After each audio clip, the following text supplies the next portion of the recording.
नमस्कार, आप देख रहे हैं 92 टू द रियल। मैं हूं आर के शर्मा और आज जैसा कि आपको नजर आ रहा है, हमारे जो चार मेहमान थे उनकी जगह पर मेहमानों की संख्या हो गई है पांच।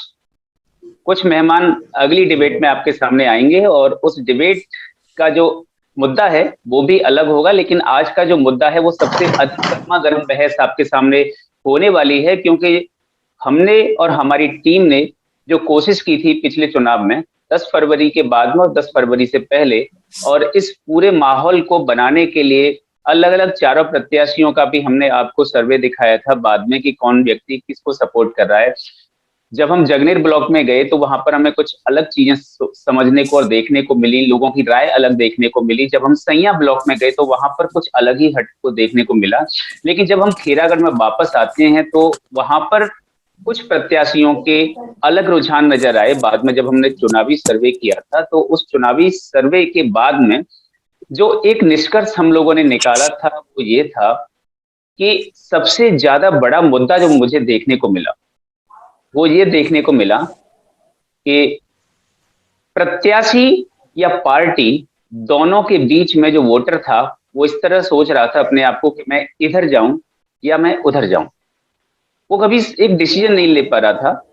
तो आज का हमारा इस डिबेट का पहली डिबेट है हमारे इस चैनल की। उम्मीद करता हूं आप सभी को पसंद भी आएगी और आगे आने वाली डिबेट्स में आप सभी पार्टिसिपेट करना भी चाहेंगे। तो जो भी लोग पार्टिसिपेट करना चाहेंगे उनके लिए मैं खुला निमंत्रण दे रहा हूं, अपना अपने पद के साथ में, और आपका जो कॉन्टेक्ट नंबर है उसके साथ में नीचे जो कमेंट बॉक्स है उसमें आप अपना आमंत्रण स्वीकार करिए और उसमें भेजिए, जिससे हम अगली डिबेट में आपको शामिल कर सकें। तो आज की डिबेट को शुरू करने से पहले मैं अपने मेहमानों से आपको मिलवा देता हूं। तो सबसे पहले स्वागत करते हैं मुनीश परमार जी। मुनीश परमार जी टीम रामनाथ के सदस्य हैं और ये एक सामाजिक कार्यकर्ता भी हैं। तो मुनीश परमार जी, आपका बहुत बहुत स्वागत है हमारे इस फेसबुक चैनल पर जो कि जी, लाइव डिबेट में होता है। धन्यवाद।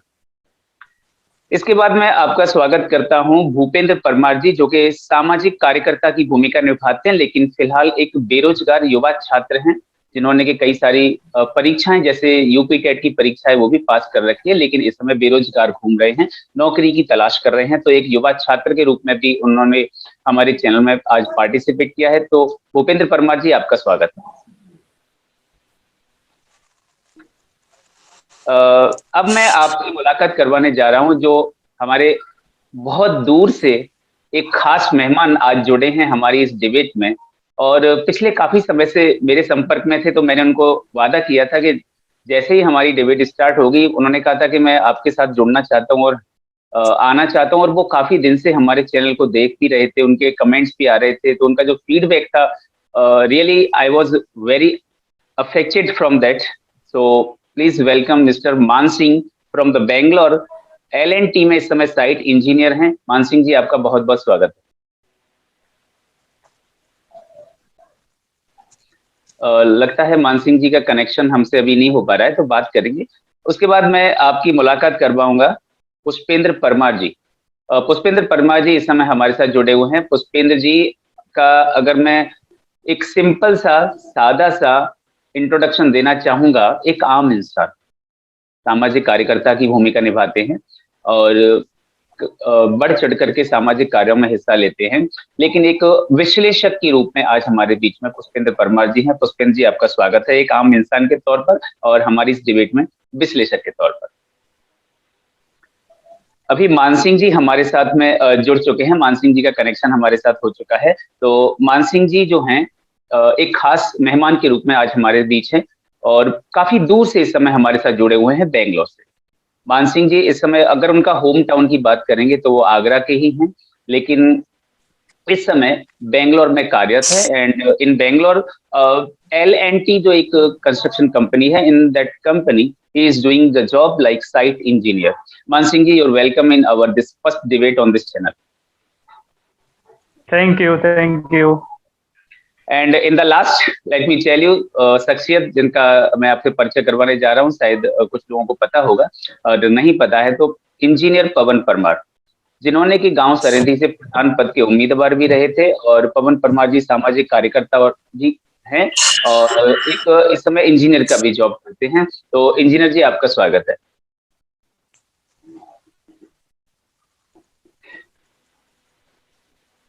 तो हमारे ये खास मेहमान जो हैं आज, मैंने आपको 4 बोला था, लेकिन ये खुशकिस्मती है हमारे चैनल की कि आज हमें 5 लोगों से रूबरू होने का मौका मिल रहा है। तो सबसे पहले शुरू करेंगे मुनेश परमार जी से। मुनेश जी, मैं जब इस पूरे विधानसभा 92 खीरागढ़ में घूमा, तो वहां पर मुझे जो मतदाता है वो इस पशोपेश में नजर आया, इस दुविधा में नजर आया कि उसे वोट कहाँ करना चाहिए।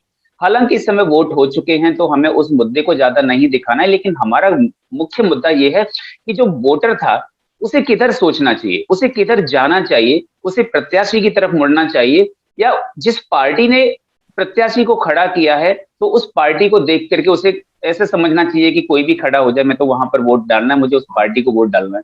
तो वोटर की जो परेशानी थी वो क्यों थी, ऐसा क्यों नजर आया? वो मतलब प्रत्याशी को देखना चाहिए उसे या पार्टी को देखना चाहिए? आपके दर्शकों को मेरा नमस्कार। और मैं सबसे पहले ये कहना चाहता हूं कि जो सिटिंग विधायक थे महेश गोयल आपके, तो जब उनका टिकट कटा तो भारतीय जनता पार्टी ने उनको ऐसे प्रत्याशी को टिकट दिया जो यहाँ पे 10 साल विधायक रह चुका था।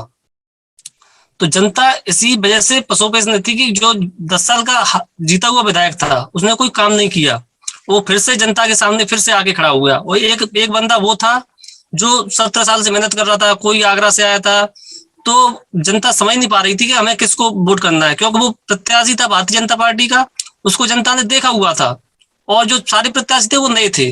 तो इस वजह से जनता ने केवल प्रत्याशी को चुना है, और प्रत्याशी को ही चुनने के लिए उसने फोर्स किया। नहीं तो पार्टी की तरफ जनता नहीं गई है। जनता जो है पार्टी से भी जुड़ी हुई होगी। भूपेंद्र जी, मैं आपसे पूछना चाहूंगा कि जो जनता है पार्टी से ज्यादा जुड़ी होती है, क्योंकि प्रत्याशी बाद में सामने आता है, जो चेहरा होता है वो बाद में सामने आता है, पहले पार्टी होती है। पहले चेहरा जरूरी है, पार्टी से हमें पार्टी बाद में देखनी चाहिए, क्योंकि हमें जो प्रत्याशी हमें उससे काम है, ना कि पार्टी वाले यहाँ पहले काम करने आएंगे। सबसे जरूरी है कि प्रत्याशी कैसा है, हमारा काम करेगा कि नहीं करेगा, ये सबसे ज्यादा जरूरी है। बिल्कुल। लेकिन हमारे खीरागढ़ विधानसभा में ऐसे समीकरण आए कि कई सारे प्रत्याशियों का विरोध भी देखने को मिला, लेकिन पार्टी का विरोध देखने को नहीं मिला। तो ऐसा जो समीकरण बना है, तो क्या ये इससे जीत प्रभावित होगी? ये कहना तो कोई जरूरी नहीं है कि कौन जीत सकता है, लेकिन ये जो लोगों की सोच है कि नहीं हम पार्टी को वोट करेंगे, हमें ये देखना है कि हमारे लिए कौन बढ़िया है, हमें किसको वोट देना है, जो हमारे विकास कराएगा, हमारे तहसील में हमारे यहाँ पर कौन करा सकता है, वो ज्यादा जरूरी है। तो पुष्पेंद्र जी, मैं आपकी तरफ आऊंगा। ये जैसा इन्होंने बताया कि प्रत्याशी को देख करके वोट करना चाहिए, लेकिन कई सारे प्रत्याशी ऐसे होते हैं कि जो पार्टी से टिकट तो ले आते हैं लेकिन वो वोट हासिल नहीं कर पाते। तो क्या ऐसे प्रत्याशियों को पुनः मौका मिलना चाहिए आगे आने वाली विधानसभा चुनावों में, या फिर उन प्रत्याशियों को जनता का सामना करना पड़ेगा आगे आने वाले समय में, या फिर जनता उनको सबक सिखाएगी? क्या कुछ ऐसे प्रत्याशी दोबारा से चुन के आ सकते हैं? पहली बात तो यह है कि विधानसभा के लिए लोकल का प्रत्याशी होना बहुत जरूरी है, क्योंकि वो वहां के जमीन से जुड़ा हुआ होना चाहिए। वो वहां के मुद्दों को भली बात जानता हो। बाहर का बंदा आएगा तो उसे समझने में टाइम लगेगा। जो लोकल का होगा तो वो पहले से ही सारी मूलभूत समस्याओं से वाकिफ है, तो उसे काम करने में भी ज्यादा दिक्कतें नहीं होंगी। पहला मुद्दा यही होना चाहिए कि जो विधायक प्रत्याशी है हमारे विधानसभा क्षेत्र से, वो हमारे लोकल का होना चाहिए, उसे ही प्राथमिकता जनता की होनी चाहिए। रही बात पार्टी की, तो पार्टी को जो जिसे टिकट दे रही है, वो जिस प्रत्याशी को, वो वहीं का हो तो ज्यादा बेटर है। अगर बाहर से लाके तुम वहां प्रमोट करोगे तो कठिनाई आना स्वाभाविक ही है। जब जब ज्यादा परेशानी आती है जबकि लोकल के प्रत्याशी वहां सामने उसके चुनाव लड़ रहा हो तो। बिल्कुल, आपने भी इन लोगों के जो कि मुनीश परमार जी ने बताया, भूपेंद्र जी ने बताया कि आपके जो विचार हैं वो भी उनसे मिलते जुलते हैं। लेकिन पवन जी, मैं आपसे ये पूछना चाहता हूं कि जैसे हम समाजवादी पार्टी या फिर बहुजन समाज पार्टी की तरफ जाते हैं तो उन्हें इससे कोई फर्क नहीं पड़ता। उनके जो वोटर है ना, एक वोट बैंक होता है हर एक पार्टी का। जैसे हम बसपा की तरफ जाते हैं तो मायावती जी का एक वोट बैंक है, उनको कोई फर्क नहीं पड़ता कि जो प्रत्याशी है वो कोई भी खड़ा हो जाए, उनका एक वोट बैंक है जो उनको मिलता है, जैसे 10 से 12% अगर हम पूरे उत्तर प्रदेश की बिल्कुल। बात करें, तो फिर प्रत्याशी को क्यों देखें वो? प्रत्याशी को देखने के लिए एक तो जैसा कि अभी पुष्पेन जी ने बताया कि लोकल जो होगा वो लोकल क्या है कि अपनी सारी जो भी मूलभूत समस्याएं जो होंगी उनसे पहले से वाकिफ होता है। रही बात पार्टी की, पार्टी का भी ऐसा नहीं है कि प्रभाव नहीं पड़ता, पार्टी का बहुत बड़ा प्रभाव पड़ता है, जो कि बीजेपी का इस बार अपने चुनाव में भी बहुत अच्छा प्रभाव पड़ेगा, क्योंकि इनके जो है वोट बैंक फिक्स रहती है पहले से। क्योंकि जो बीजेपी का कार्यकर्ता है, जो पहले से कार्यकर्ता है, वो कार्यकर्ता ये नहीं देखेगा कि पार्टी किसे टिकट दे रही है और किसे नहीं, क्योंकि ये जो लोग होते हैं वो पार्टी को देखते हैं ना कि प्रत्याशी को।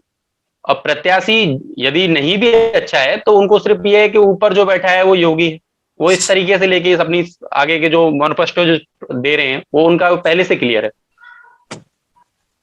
तो मान सिंह जी, let me ask you that in the locality there are a lot of issues for the government and there are a lot of issues on the ground level for the citizens, but due to the lack of the knowledge, due to the lack of the education, they don't know who is the candidate. They are in the trap of the candidate, or are they in the trap of the party? So to whom they will believe? मैं आपसे थोड़ा सा हिंदी में बात करूंगा, क्योंकि हमारे दर्शक भी यहाँ पर हिंदी में ही सुन रहे होंगे।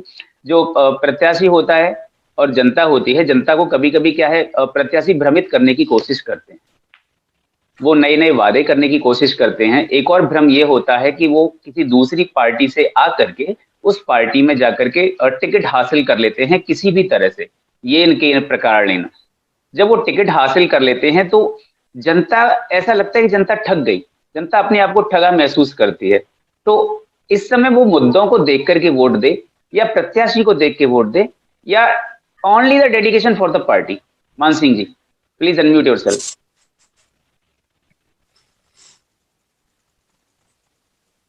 सर मेरा मानना ये है कि लोग बोलते हैं कि मतलब जैसे कि अभी जो खेरागढ़ का सिचुएशन है, वहां पे दो कैंडिडेट्स हैं जिसमें टक्कर है। एक तो भगवान सिंह उसका जो कि बीजेपी से है, एक है रामनाथ सिकरवार जो कि नेशनल कांग्रेस से है।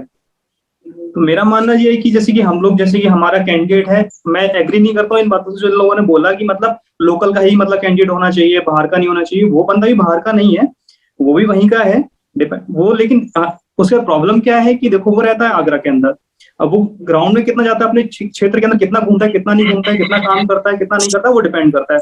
रही बात रामनाथ सिकरवार की, देखो वहां का लोकल कैंडिडेट है, मैं भी उसे लाइक करता हूँ पर्सनली, ऐसा कुछ नहीं है, पर उसके मैंने काफी सारे वीडियोस भी देखे हैं और उसका जो वे ऑफ वर्किंग है, कैसे करता है कैसे नहीं करता है चीजें, वो भी मैंने देखा है। जरूरी नहीं है कि जैसे कि बाहर का बंदा आएगा खेरागढ़ के अंदर वो काम नहीं करेगा, वो भी काम करेगा, डिपेंड करता है उसकी सोच कैसी है। अब उसका रहा मतलब जो पुराना कैरियर था कि उसने कैसे क्या किया है, 10 साल में रहा, 10 साल में उसने अपनी जगह नहीं बना पाई खेरागढ़ तहसील के अंदर। जैसे कि होता है ना कि लोग, अभी मैं नाम सुन रहा हूँ जैसे कि रामनाथ सिकरवार जिंदाबाद और कुछ डायलॉग्स और भी हैं, उस बंदे ने 17 साल में ग्राउंड में काम किया, वहीं रहा, रहने के बाद में हर किसी के जुबान पर अभी हाईलाइटेड कब हुआ, वो हाईलाइटेड अब हुआ है, मतलब मुश्किल से या 1 या 1.5 महीने में हाईलाइटेड हुआ, और हर बंदे के जबान पे नाम है रामनाथ सिकरवार जिंदाबाद। और भगवान सिंह जो है उसका लोग विरोध कर रहे हैं, रीजन उसके बहुत सारे हैं कि वो मतलब चला जाता है, उसके बाद उसका शकल नहीं दिखता है या कुछ भी है। तो अभी क्या सिचुएशन क्या है कि मैं मानता हूँ कि अभी लोगों को क्या करना चाहिए था अभी के सिचुएशन में, कि अपना कैंडिडेट उसी को चुनना चाहिए था जो सही था। सही मुझे वही लगा जो नेशनल कांग्रेस से था। कांग्रेस को मैं सपोर्ट नहीं करता हूँ, न बीजेपी को सपोर्ट करता हूँ, मैं किसी मतलब पार्टी को सपोर्ट नहीं करता हूँ। मैं सपोर्ट करता हूँ जो वर्कर है, जैसे कि हमारा खेरागढ़ में जैसे रामनाथ सिकरवार है, वो वर्कर है, ये भगवान सिंह वर्कर है, ये जनता का वर्कर है। वो वर्क कौन करेगा, वो जनता को सोचना है कि वर्क कौन करेगा। जनता को लगता है कि भगवान सिंह कर सकता है या रामनाथ कर सकता है, इन दोनों में ही टक्कर था। तो जो मेरे को देखने को लिए चीजें मिली, 10 साल में उस जगह नहीं बना पाया, इसने 1 साल के अंदर या 3 महीने के अंदर या 2 महीने के अंदर जगह बना ली लोगों के बीच में। तो मेरा मानना ये था कि लोगों को सपोर्ट करना चाहिए था रामनाथ को इस टाइम पर, क्योंकि उनको जरूरत पड़नी है किससे, कि जो जमीन पर काम करा सके। जमीन पर उसने 10 साल में कितना डेवलपमेंट हुआ है, मैं देखता हूँ कि मैं बहुत साल से जुड़ा हुआ इन सब चीजों से, पॉलिटिकल इससे। अराउंड 2011 से मैं जुड़ा हुआ हूँ। तो वहां उस टाइम पे क्या हुआ, जैसे जगनेर का है, जगनेर का आपने मोड़ देखा होगा, वहां पे कुछ जलेबी वलेबी का कुछ मिष्ठान भंडार थे, लाइक स्वीट्स के काफी सारे अच्छे चलते थे। आज का सिचुएशन ये है कि मतलब वहां वो खत्म हो चुका है, वो चीज है ही नहीं। तो उन सब चीजों को कौन सही कर सकता है इस टाइम पे, तो लोगों को उस चीज के लिए सुनना था। अब रही बात, मैं कुछ और भी बोलना चाहता हूँ अपने साइड से। जैसे कि अभी का सिचुएशन सिनेरियो क्या चल रहा है, सिनेरियो में बताता हूँ कि लोग क्या चुन रहे हैं। लोग चुन रहे हैं जैसे कि मोदी और योगी चुन रहे हैं। उनको ये नहीं लगता कि काम कौन करेगा, उनको खाली पार्टी को वोट करना है। पार्टी को कभी वोट नहीं करना चाहिए, कभी भी नहीं वोट करना चाहिए पार्टी को। रीजन उसके मैं बता देता हूँ कि गवर्नमेंट कहाँ से बनती है। जैसे कि हम लोग कोई लाइक मैं एग्जांपल देना चाहता हूँ कि जैसे हम कोई घर बनाते हैं, घर बनाते हैं तो पहले हमें उसका नींव खोदना पड़ता है। नींव खोदने के बाद में फिर जाके घर बिल्ड होता है, अच्छे से मजबूत बनता है। तो अभी का सिचुएशन क्या है कि लोगों ने घर बना दिया वहां पे, मतलब जमीन का जो हिस्सा जो है ना, जो जो नींव भरते हैं, नींव मजबूत नहीं है तो घर कैसे मजबूत होगा। तो पार्टी बन रहा है वहां पे बीजेपी का सेंटर में, तो नीचे का कैंडिडेट काम करे। अब उन्होंने कैंडिडेट रेज दिया वहां से कि जाके तुम वहां से लड़ लो इलेक्शन। लड़ लिया उसने इलेक्शन, वहां जाके अब कैंडिडेट के नाम पे वोट नहीं पड़ रहा है, वोट पड़ रहा है पार्टी के नाम पे। काम कौन करेगा, काम करेगा तुम्हारा कैंडिडेट। जब कैंडिडेट ही तुम्हारा काम नहीं करेगा तो वहां तो कुछ होना ही नहीं है। 1 minute, let me interrupt you here. मैं इस समय ये पूछना चाहता हूँ मुनीष जी कि जनता को कैसे समझाया जाए, या फिर जनता को इसके दिमाग में कैसे आता है जनता के में कि कैंडिडेट काम करता है या फिर पार्टी काम करती है। जनता तो आंख बंद करके पार्टी को वोट करती है, जनता ऐसा को मुझे मैं सुनने को मिला है। नहीं, जनता ऐसा देखो है। मैं जानता हूँ, जनता लोगों मुनीष को जी, लगता है कि मुनीष जनता जी, जागरूक हो गई है। मुनीष जी इसका आंसर दें प्लीज। जनता मुनीष को जी आप लगता है जवाब दीजिए। नहीं, ऐसा है कि जनता जनता तो अपने आप देख लेती है कि प्रत्याशी जनता के बीच में रहता है, और वही आपकी आवाज को, जो विधानसभा स्तर है या और ऊपर है जो सरकार है, गवर्नमेंट तक आपकी आवाज को वही पहुंचाता है।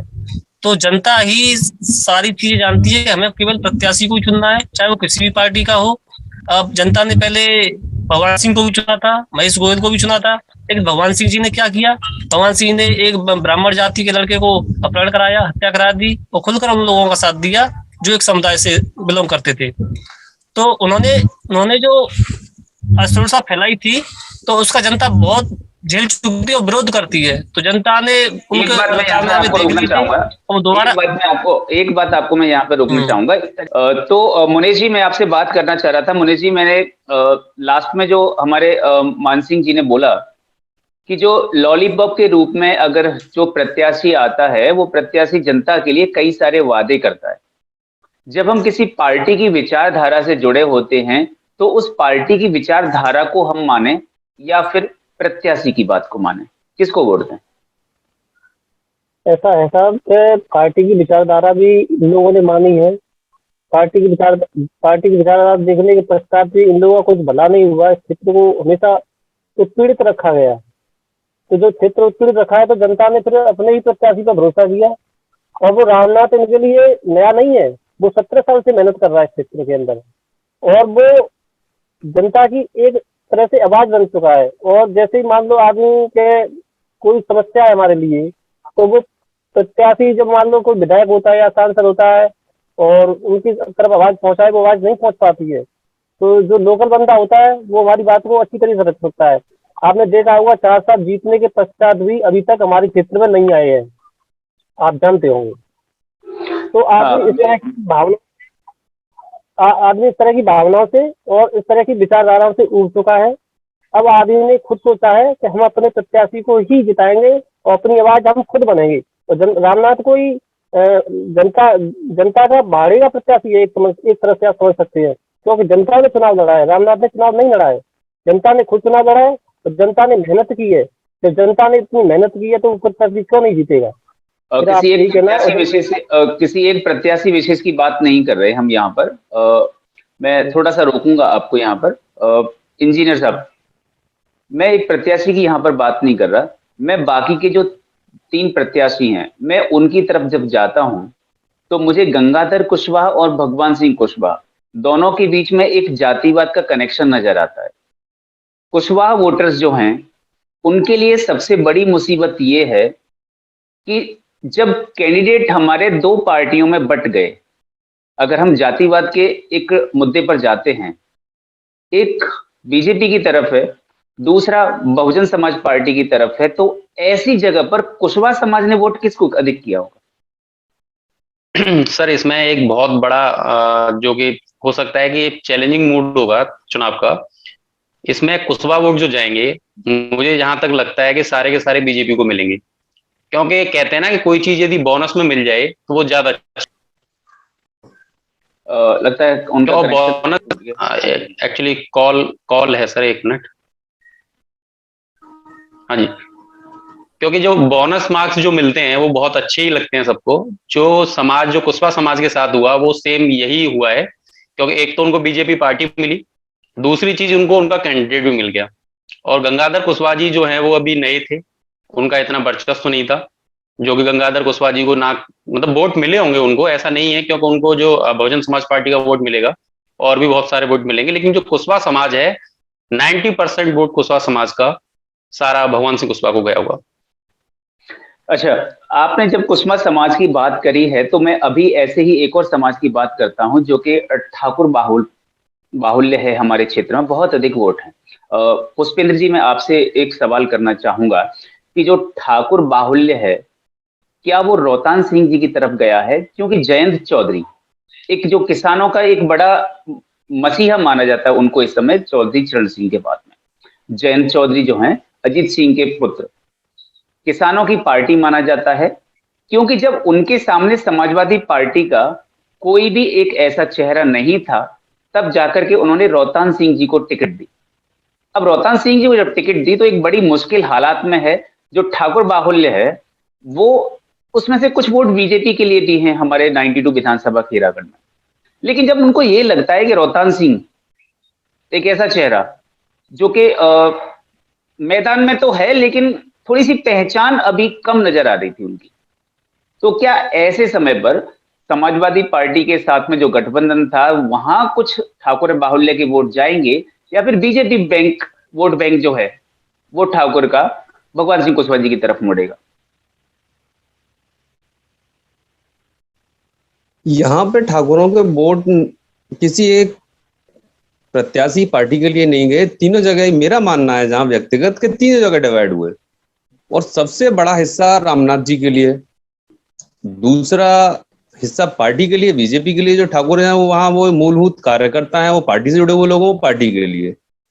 बाकी जो हिस्सा बचता है वो रोहतान सिंह जी के लिए, और वो मेरे हिसाब से यहाँ जहां तक मेरा मानना है कि वो छोटा हिस्सा है, क्योंकि खैरागढ़ विधानसभा में सबसे ज्यादा ठाकुर हैं, ठाकुर बाहुल्य सीट है, तो यहाँ की जनता की सबसे बड़ी आवाज यही थी कि एक प्रत्याशी लोकल का हो, और दूसरी आवाज ये थी कि वो प्रत्याशी क्षत्रिय हो। तो खैरागढ़ की सबसे बड़ा ठाकुरों का ज्यादा वोट बैंक वो रामनाथ जी की तरफ गया था, वो लोकल के भी थे और ठाकुर भी थे। नहीं तो बीजेपी के वोट बैंक को देखें तो ठाकुर बाहुल्य में बीजेपी का भी वोट बैंक है, तो क्या बीजेपी के वोट बैंक में ठाकुर बाहुल्य का जो वोट है बीजेपी का, क्या उसमें रामनाथ जी ने सेंध लगाने की कोशिश की है? की नहीं है सर, हुआ है। वो जो बीजेपी के क्षत्रिय वोट हैं, जो मूल वोटर हैं, उनके पार्टी से जुड़े हुए लोग हैं, उनमें से भी मैं मानता हूं कम से कम 30% वोट रामनाथ जी के लिए डाइवर्ट हुए होंगे, क्योंकि भगवान सिंह से व्यक्तिगत थोड़ा सा अनबन थी क्षत्रिय समाज की, वो वहां वोट नहीं करेंगे। चलिए, ये तो 10 मार्च को ही पता चलेगा। भूपेंद्र जी, मैं आपको यहाँ पर थोड़ा सा पूछना चाहूंगा कि जब हम गंगाधर कुशवाहा, भगवान सिंह, रोहतान सिंह और रामनाथ सिकरवार चारों प्रत्याशियों को एक नजर से देखते हैं, तो पहले स्थान पर, दूसरे स्थान पर, तीसरे स्थान पर जो लड़ाई है उसे छोड़ दें तो चौथे स्थान पर आप किसको देखेंगे? चौथे स्थान पर बसपा वाले को। नहीं तो बसपा में मायावती का जो हाँ, वोट बैंक है वो पार्टी का वोट है, उनको मिलेगा। तो आपको नहीं लगता कि मिलेगा पर वो जो वोट बैंक है हमारे जो क्षेत्र में, वो उनको कुशवाहा का भी बेनिफिट होगा और जो बहुजन समाज, जो दलित समाज है, उनका भी बेनिफिट होगा? वो जो आप सोच रहे हो, बता रहे हो, पहले जैसा नहीं रही है बसपा पार्टी। अब बहुत पहले में और अब में बहुत अंतर है, तो सबसे लास्ट में तो वही रहेंगे चारों में से। और देखते हैं फिर 10 मार्च को क्या होता है। ये तो वक्त ही बताएगा 10 मार्च को क्या होगा। One more thing, let me ask you to mister Man Singh जी, आपने बहुत अधिक देखा होगा, इतने दिनों से आप वहां पर है, तो आई थिंक मुझे लगता है डिजिटल मीडिया के माध्यम से ही आप कनेक्टेड हैं 92 खीरागढ़ विधानसभा से। जब पार्टी की टिकट फाइनल होती है तो उस समय प्रत्याशी के मन में भी ये बात होती है कि what is the name of the face, चेहरा किसका है। तो चेहरा जो है, क्या वो चेहरा जो एक लहर थी उस लहर को कम करता है? Just like let me give the example from the central government, जब से मोदी जी की लहर चली थी, तो मोदी जी की लहर में जिसको भी टिकट मिली वो जीत गया। तो क्या इस बार भी ऐसा होगा कि जो योगी जी की लहर है इस बार, गाना सुना होगा आपने, फिर से भगवा लहराएंगे, तो क्या इस भगवा लहराने की जो लहर है उस लहर में लोगों ने पार्टी को वोट किया है, प्रत्याशी को वोट नहीं किया?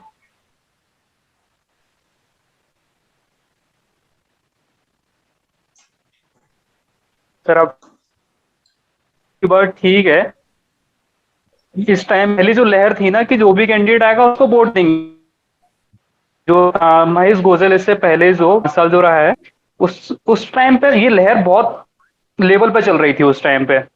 जैसे कि वहां पे महेश गोयल को इतना कोई जानता भी नहीं था, मैं भी इतना नहीं जानता था पर्सनली अगर बोलूं तो। जब उसको कैंडिडेट को खड़ा किया तो उसके 93,000 वोट पड़े, और दूसरा कैंडिडेट था बीएसपी का भगवान सिंह कुशवाहा जी जो थे, उनको जितने वोट मिलते थे उतने ही मिले, 69,000 समथिंग मिले थे उस टाइम पे। फिर भी वो जो 93,000 उनको मिले थे वो भगवा की वजह से ही मिले थे। अभी का सिनेरियो थोड़ा चेंज हो गया है। सिनेरियो अभी क्या हो गया है कि सिनेरियो पार्टी की वजह से चेंज नहीं हुआ है, सिनेरियो चेंज हुआ है कैंडिडेट की वजह से। तो कैंडिडेट अभी विधानसभा में अभी जो आया खैरागढ़ विधानसभा में, रामनाथ सिकरवार, वो कैंडिडेट की तरफ उसमें कुछ चेंजेस आए हैं। अब ये पता नहीं कितने चेंजेस आए हैं। मैं अभी जैसे कि ऑनलाइन देखता हूँ सारा का सारा, मैं ग्राउंड पर रह के मैंने नहीं देखा है, मैंने सारा ऑनलाइन देखा है। तो मेरे को ऐसा लगता है कि अभी जो भगवा जो लहर चल रही है ना, तो बहुत सारे लोग डाइवर्ट भी हो गए हैं कि कुछ लोग एग्री करते हैं कि हाँ हमें भगवा को ही, मतलब अपने हिंदूवाद को ही वोट देना है। तो उनको मैं बोलना चाहता हूं कि कभी कास्ट पे और इस चीज को लेके कभी वोट करना चाहिए। किसी को लगता है उन्होंने गलती की चाहिए था, और हमेशा ही कैंडिडेट को देख के ही वोट करना चाहिए। अभी का जो सिनेरियो मैं देख रहा हूं जो अभी अपने भारत में चल रहा है, लोग बीजेपी को वोट कर रहे हैं, चाहे कोई भी कैंडिडेट खड़ा हो जाए बीजेपी को वोट कर रहे हैं। लेकिन पहले जो था, अभी सिनेरियो थोड़ा सा चेंज है, मतलब जब पहले 100% था लोग 100% वोट बीजेपी को दे रहे थे, अभी का सिनेरियो चेंज है कि अभी 70 और 60 के आसपास हो गया कि 60% लोग वोट दे रहे हैं उसको केवल पार्टी को देख के, क्योंकि उन्होंने लॉलीपॉप दे दिया। अब उन जो लोग जो अपने जो खैरागढ़ के लोग हैं, उनको मतलब ये चीज सोचना चाहिए था कि वो अपना ईमान बेच रहे हैं और अपना फ्यूचर बेच रहे हैं केवल पार्टी के लिए खाली। मैं देखते आ रहा हूँ 15 साल पहले भी मैंने सिचुएशन देखी थी खैरागढ़ तहसील की, क्या था, क्योंकि मेरी मदर जो है वो जगनेर से ही है। तो मैंने देखा था कि जो पहले जो था कि पहला थोड़ा सा डेवलप लगता था मुझे जगनेर, और आज का सिचुएशन थोड़ा सा अलग है।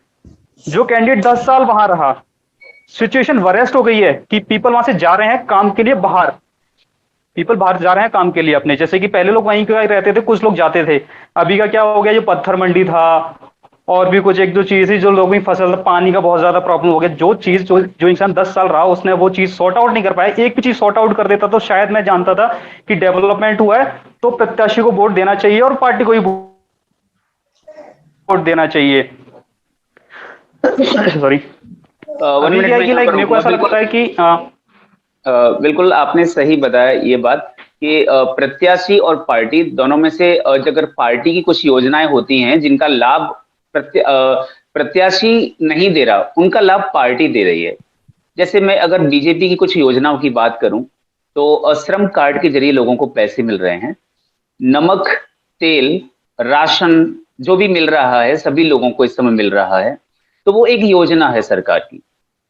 इसके अलावा और भी कई सारी योजनाएं हैं, जैसे किसान सम्मान निधि में सरकार पैसा भेजती है, उज्ज्वला योजना के जरिए उन्होंने जो सिलेंडर थे गैस सिलेंडर वो फ्री में दिए, तो इन इस तरह की जो योजनाएं हैं केंद्र सरकार की या राज्य सरकार की, इन योजनाओं को ध्यान में रखते हुए वोटर जो है वो उधर साइड में डाइवर्ट होता चला जाता है.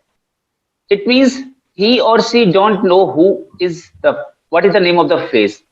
It means who is the candidate. Doesn't matter that candidate कोई भी खड़ा हो जाए. हमें तो वो पार्टी ये कर रही है, हमें वो पार्टी इतना बेनिफिट दे रही है.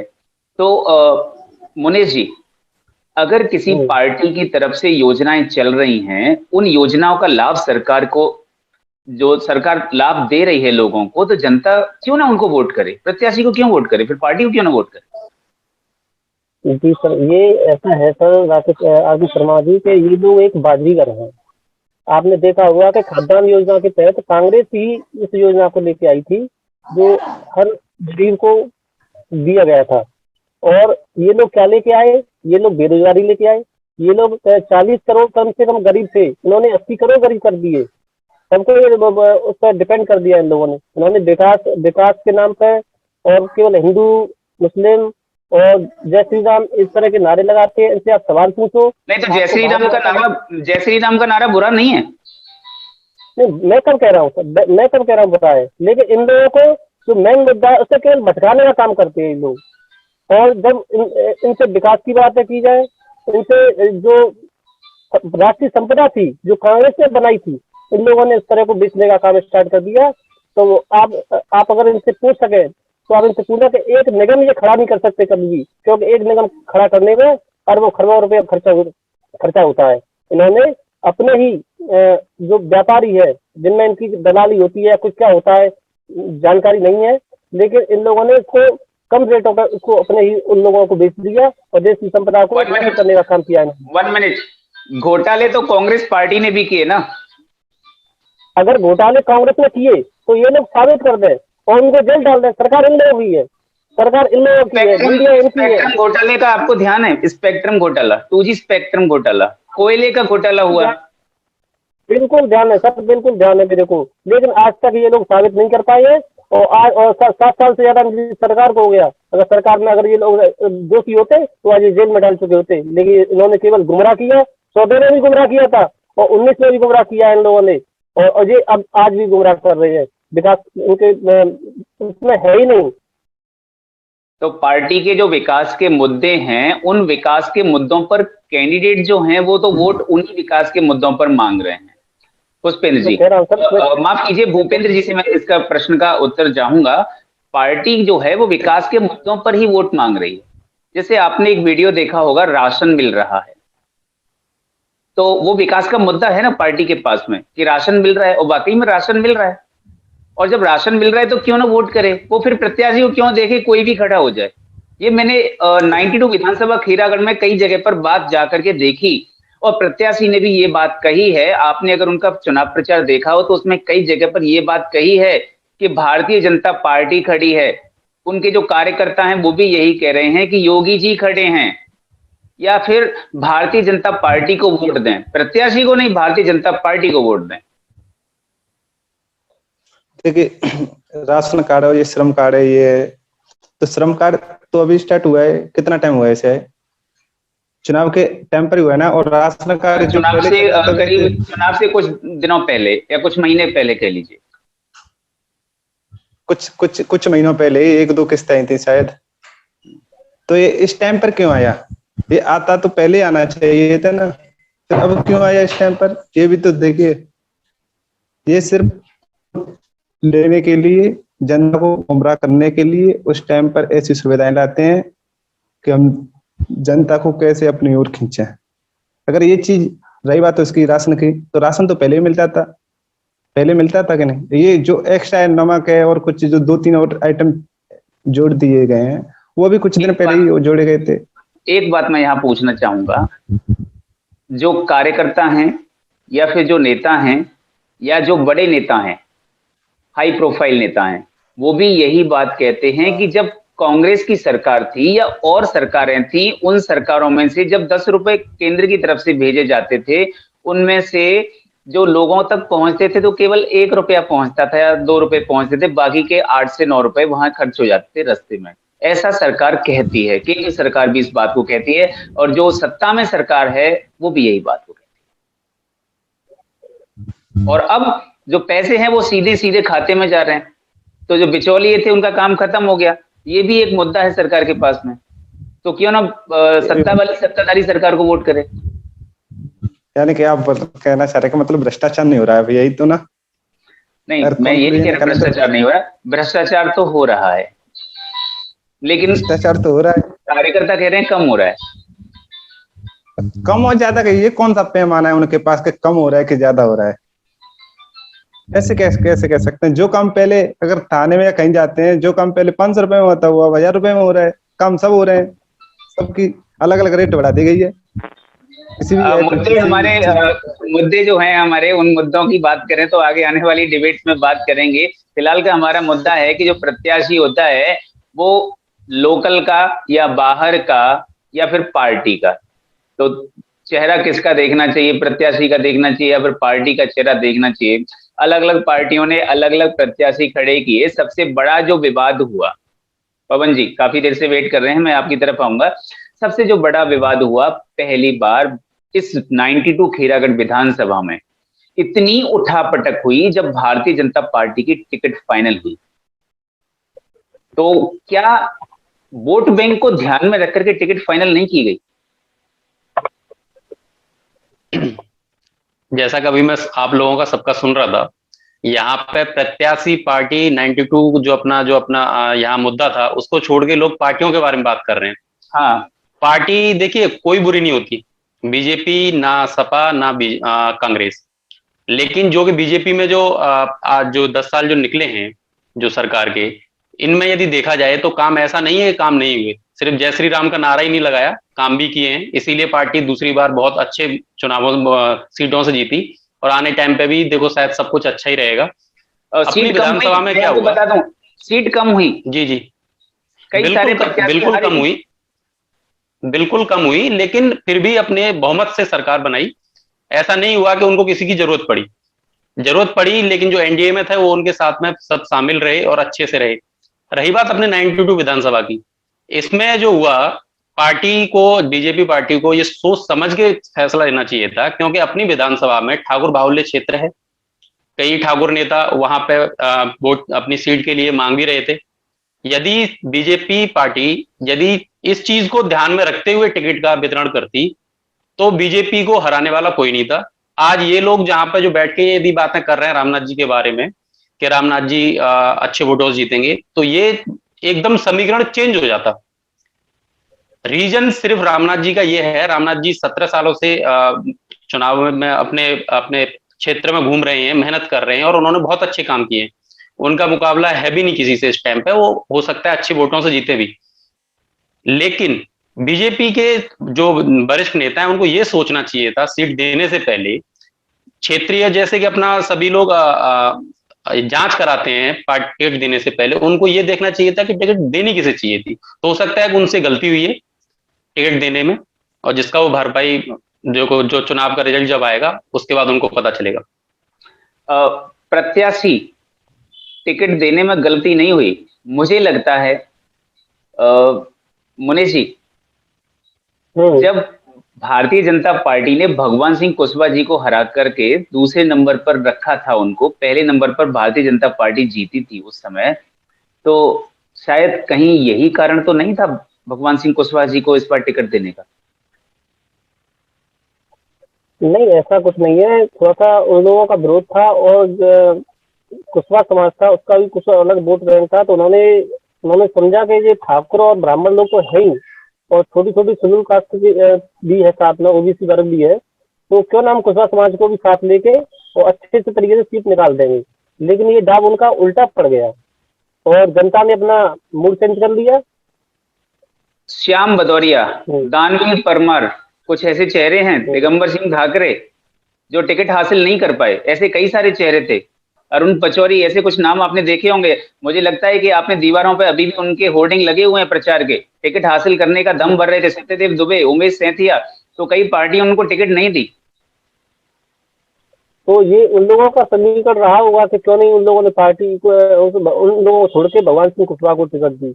और जिसका नतीजा शायद भारतीय जनता पार्टी को भुगतना भी पड़ेगा। और हम बता देते आपको कि हम 10 तारीख को जा रहे हैं काउंटिंग में, और हम वादा करते हैं आप लोगों से कि हम अपने प्रत्याशी को जिता के लाएंगे। मैं यहाँ पर किसी प्रत्याशी की जीतने या हारने की बात नहीं कर रहा, हम तो यहाँ पर पार्टी और प्रत्याशी की बात कर रहे हैं। आपके प्रत्याशी आप भाई उनके परिवार के सदस्य हैं, आपने लिखा भी है कि टीम रामनाथ परिवार के सदस्य and social worker Munish Parmar ji. शुभकामनाएं हैं आपके लिए और सभी कैंडिडेट के लिए भी शुभकामनाएं हैं। पुष्पेंद्र परमार जी, मैं आपसे एक बात पूछना चाहूंगा कि प्रत्याशी जो होता है लोकल का होना चाहिए या बाहर का होना चाहिए, हमने बहुत सारा डिस्कस कर लिया। पिछले समय को देखें, यानी कि पास्ट भूतकाल को देखें, लोकल के प्रत्याशी भी हमने देखे तो विकास तो हुआ ही नहीं। तो फिर प्रत्याशी को देखे क्यों वोट किया जाए, क्यों ना पार्टी को देके वोट किया जाए।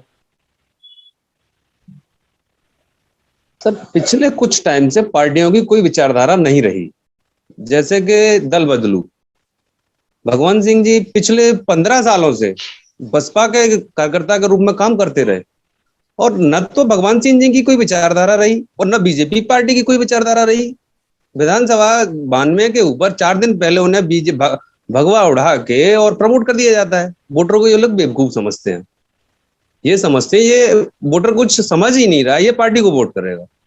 प्रत्याशी की भी कोई अहमियत होती है, उसके लिए आप समझ रहे होंगे कि अपने 92 विधानसभा खैरागढ़ में कांग्रेस का कोई वजूद ही नहीं है, वहां वो प्रत्याशी का वजूद है। तो प्रत्याशी भी मेन है। एक बात यहाँ पर मैं आपको इंटरप्ट करना चाहूंगा कि जब मैंने प्रत्याशी का इंटरव्यू लिया था तो उन्होंने मुझसे कहा था कि मुझे दूसरी पार्टी की टिकट, कथित तौर पर उन्होंने कहा था कि दूसरी पार्टी की टिकट मुझे न तो इस जन्म में मिलेगी न अगले जन्म में। तो क्या यही कारण था? हो सकता है वहां अप्रोचेबल लोग ज्यादा होते हैं, क्योंकि बड़ी पार्टी है, केंद्र में भी है, प्रदेश में भी है, डबल इंजन की सरकार है, और फिर रामनाथ जी की बात है या अदरवाइज किसी भी अदर बीजेपी वाले की बात है तो मिलनी नहीं थी।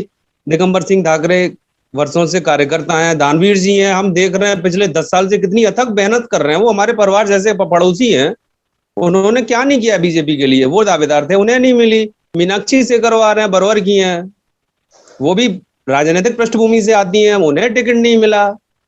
अशोक पचौरी, अरुण पचौरी को टिकट नहीं मिला, तो इन लोगों ने पता नहीं क्या सोच के टिकट दिया होगा। अप्रोच थी भगवंत सिंह की तभी उन्हें मिला, तो रामनाथ जी को तो मिलने का कोई मतलब ही नहीं था। वो कहा तो उन्होंने सत्य कहा कि अप्रोचेबल है, आप ऐसे वाले लोगों को ही टिकट मिलता है वहां से। यहाँ पर एक बात मैं पूछना चाहूंगा कि जिन लोगों को टिकट नहीं मिला है उनमें से कुछ ऐसे कयास लगाए जा रहे थे भूपेंद्र जी, जो श्याम भदौरिया एक नाम है अपने क्षेत्र में, तो उनको शायद एमएलसी प्रत्याशी के रूप में देखा जा रहा था कि वो शायद जाकर के विधानसभा लखनऊ जाकर के बैठे और अपने क्षेत्र के लिए कुछ शायद कार्य करेंगे। तो क्या ऐसा हो सकता है?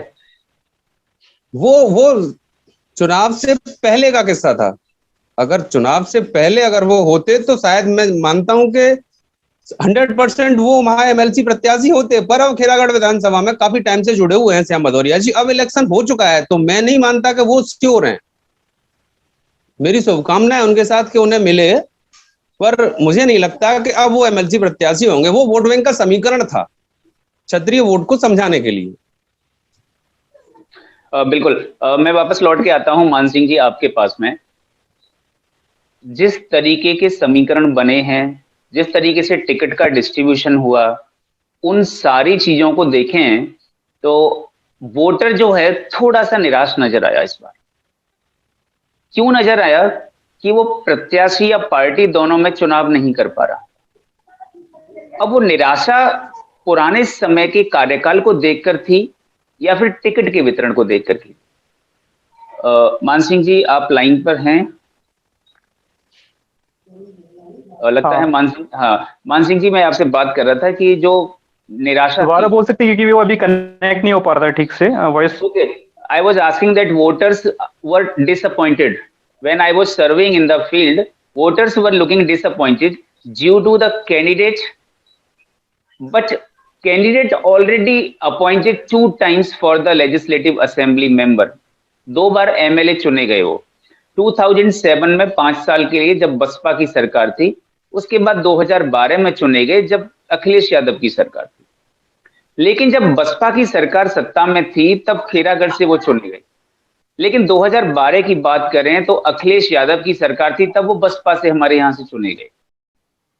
तो जो कॉम्बिनेशन होता है, कई लोगों को ऐसा लगता है कि जो सत्ता हमारी राज्य सरकार वहां पर है, अगर उसी पार्टी का व्यक्ति हमारे क्षेत्र से जीतता है तो विकास कार्य तेजी से होगा। It means development will be affected due to the same combination from there and here. तो how you think about this?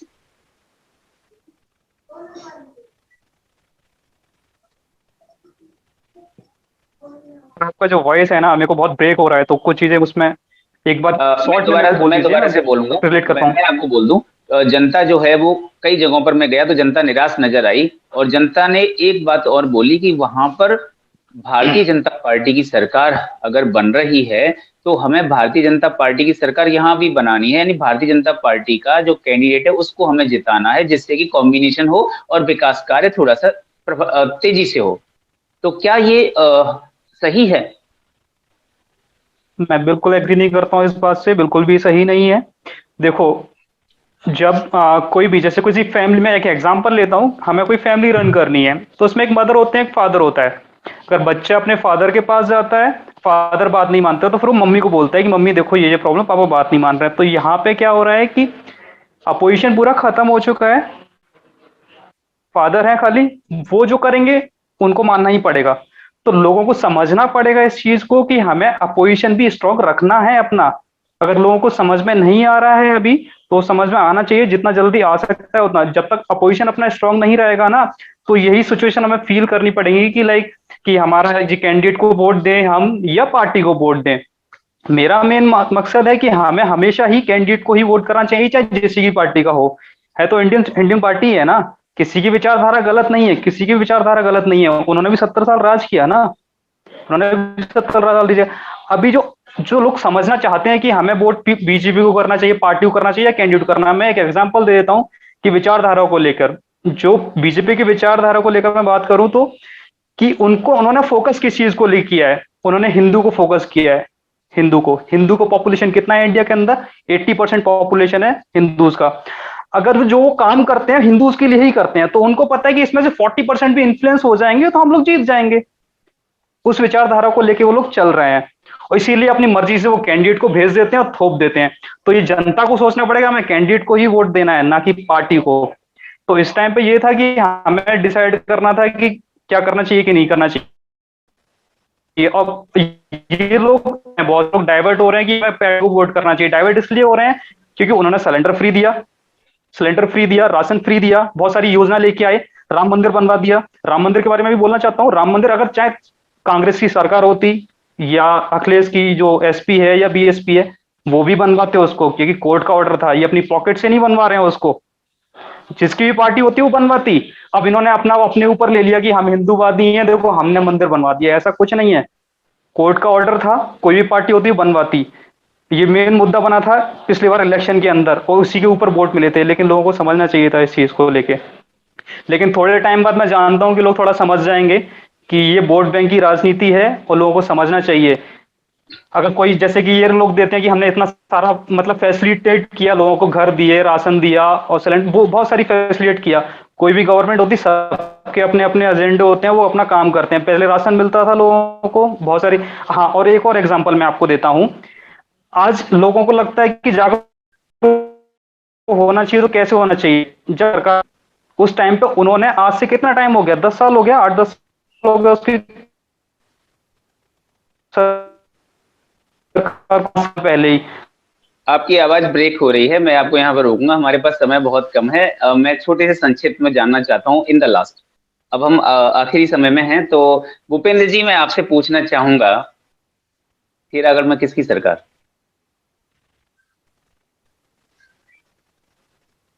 प्रत्याशी की या पार्टी की?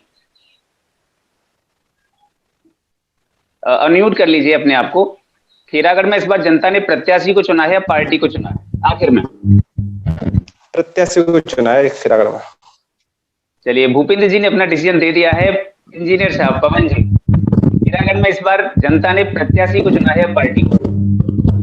सर कहना अभी बिल्कुल मुश्किल है, दोनों की टक्कर बराबर रहेगी, पार्टी और प्रत्याशी दोनों में ही रहेगी। लेकिन पार्टी और प्रत्याशी क्योंकि मैं ज्यादा दूर नहीं जा रहा हूँ, मैं सिर्फ अपने गांव को ही लेके चलूं तो अपने गांव में भी यदि हम समीकरण देखें तो 50-60% वोट बीजेपी को गया है। आप खुल करके बोल रहे हैं, मैं खुल करके बोलवाना नहीं चाह रहा, मैं तो सिर्फ संक्षिप्त में ये पूछ रहा था कि खीरागढ़ में इस बार प्रत्याशी जीतेगा या पार्टी जीतेगी? दोनों की सर टक्कर रहेगी सर, बराबर इशू था। ओके, दोनों की बराबर टक्कर है। ठीक है। मुकेश जी, खीरागढ़ में प्रत्याशी जीतेगा या पार्टी जीतेगी? खीरागढ़ में तो प्रत्याशी ही जीतेगा, और खीरागढ़ में 377 बूथ है, हम कहना चाहते हैं 377 बूथ भी हम जीत के आएंगे। बाकी लोग अपने आप को म्यूट कर लें प्लीज। दोबारा से मुनीश जी, थोड़ा सा, हाँ, खीरागढ़ में प्रत्याशी या पार्टी? खीरागढ़ में प्रत्याशी, और अच्छा, 377 बूथ है खीरागढ़ में, और 377 बूथ के अंदर भी हम जीत के आएंगे, ये आपको दावा करते हैं, और 10 तारीख को हम आपको शुभकामनाएं भी देंगे। ये जो दावा है ये कितना मजबूत है ये तो मुझे नहीं पता। Maan Singh ji, what do you think from the Bangalore? आप बेंगलोर से हमारे साथ जुड़े हैं, तो आप क्या सोचते हैं, कैंडिडेट और party, who will be the winner in Khairagarh? देखो, यहाँ से मैं मतलब जो मैंने देखा है सिनेरियो जो चल रहा है, वहां से मैं अभी कुछ चीजें कनेक्ट नहीं कर पा रहा हूँ। जैसे कि मैंने देखा कि बीजेपी का कैंडिडेट था भगवान सिंह कुशवाहा जी थे, तो उनको कुशवाहा जी के वोट सारे ही मिले होंगे, मैं इतना जानता हूँ कि मतलब 90% उनको वोट मिला होगा, 90 नहीं तो लाइक 85% वोट उनको मिला होगा। उसका बीएसपी का एक भी वोट नहीं मिला होगा बीजेपी को, मैं इतना जानता हूँ। बाकी चीजें मैं बताता हूँ, ठाकुर का मेरे को पता नहीं, कुछ लोग डाइवर्ट हुए हैं ठाकुर बीजेपी की तरफ, अब ये पता नहीं कितने कनेक्ट हुए हैं, और जितना मैं सोच पा रहा हूँ या देख पा रहा हूँ चीजें, मुझे लगता है 30% ठाकुर के वोट बीजेपी को गए हैं। पंडितों को तो मैं बिल्कुल कनेक्ट नहीं कर पाऊँ। जो ब्राह्मण है, ब्राह्मण के वोट्स ऑलमोस्ट 50,000 है खीरागढ़ तहसील के अंदर, 50,000 है, तो उनको मेरे को नहीं पता वो कहाँ डाइवर्ट हुए हैं। अगर वो डाइवर्ट अगर रामनाथ के साइड में अगर डाइवर्ट हो गए होंगे तो मैं इतना जानता हूँ कि लाइक रामनाथ सिकरवार की जीत पक्की है।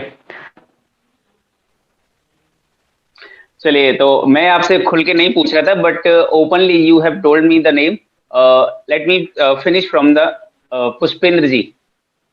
बहुत अधिक जानकारी आप रखते हैं, और जिन लोगों के साथ में आपकी बातें होती हैं, चर्चा होती है, उस विश्लेषण को ध्यान में रखते हुए इन द लास्ट 10 मार्च को प्रत्याशी जीतेगा या पार्टी जीतेगी? जहां तक मेरा मानना है, और वहां मैंने देखा है कि यहाँ खीरागढ़ विधानसभा से प्रत्याशी जीतेगा, और एक प्रत्याशी की वजह से एक पार्टी हारेगी। शायद ऐसा पहली बार होगा अपने यहाँ। बिल्कुल बिल्कुल पहली बार होगा, एक प्रत्याशी की वजह से यहाँ पार्टी हारेगी। पार्टी यहाँ जीतती, पर वो पार्टी प्रत्याशी की वजह से ही हारेगी, और उसका फायदा प्रत्याशी को मिलेगा जो यहाँ से जीते। ये तो वक्त ही बताएगा, लेकिन मैं आपको बता दूं कि कभी कभी ज्यादा जो शोर होता है वो शोर होता है। हो सकता है कि कभी कभी शोर में चोर आगे निकल जाए, या फिर ऐसा लगता है कुछ यहाँ तो शोर हो रहा है, यहाँ से चोरी कर ली जाए। तो कहीं ऐसा नहीं हो कि जो ये तो निश्चित है, जीत का मार्जिन बहुत कम होगा। हाँ, जीत का मार्जिन कम होगा, ये बात बहुत कम होगा, बहुत कम होगा। जितना भी हम लोगों ने सर्वे किया है उसमें निकल के आता है। लेकिन जो शोर है ना, मुझे लगता है कि शोर कहीं ऐसा ना हो कि दब जाए, और जो चुप बैठा हुआ है साइलेंट वोटर का फायदा उसको मिल जाए। एक तो वक्त ही बताएगा। तो आज हमारे साथ इस डिबेट में थे मान सिंह जी, जो कि बेंगलोर से जुड़े थे, साइट इंजीनियर हैं इस समय वहां पे L&T कंपनी में। मान सिंह जी, आपका बहुत बहुत धन्यवाद, आपने हमारे लिए कीमती समय निकाला, thank you so much. Thank you. और पुष्पेंद्र परमार जी, जो कि सामाजिक कार्यकर्ता है, एक आम इंसान की भूमिका निभा रहे थे, और एक विश्लेषक के तौर पर हमने उनको यहाँ पर शामिल किया था। तो पुष्पेंद्र जी, आपका भी विशेष धन्यवाद, क्योंकि आपने बहुत ही कम समय में हमसे ज्वाइन भी हुए आप, क्योंकि आपको बाहर से भी आए थे। तो thank you so much to join us. और भूपेंद्र परमार जी, आपने अपना इंट्रोडक्शन देने की कोशिश की थी कि बेरोजगार युवा छात्र हैं, यूपी टेट उत्तर प्रदेश की जो TET परीक्षा होती है उसे पास करके बैठे हुए हैं, और इस समय रोजगार ढूंढ रहे हैं। तो उम्मीद करते हैं आपके उज्जवल भविष्य की, और अभी आपकी कोई उम्र नहीं निकली है तो अप्लाई करिए, आपको अवश्य नौकरी कहीं ना कहीं मिल जाएगी। नौकरी की कमी नहीं होती, जैसा कि सरकार बोलती है कि कैपेबिलिटी की कमी है, नौकरी की कमी नहीं है, है ना। तो definitely you will be find a job. और इंजीनियर पवन परमार जी, आप भी हमारे साथ में इंजीनियर थे, तो आज 2 इंजीनियर से हमने आपकी मुलाकात कराई। एक हैं बेंगलोर में और एक हैं सरेंदी से जुड़े थे। तो इंजीनियर पवन परमार जी जो कि सोशल वर्कर भी हैं और पॉलिटिशियन भी हैं लोकल के तौर पर। अगर हम स्थानीय लेवल की बात करें तो उन्होंने अभी हाल ही में सरेंदी से प्रधान पद की उम्मीदवार का चुनाव लड़ा था।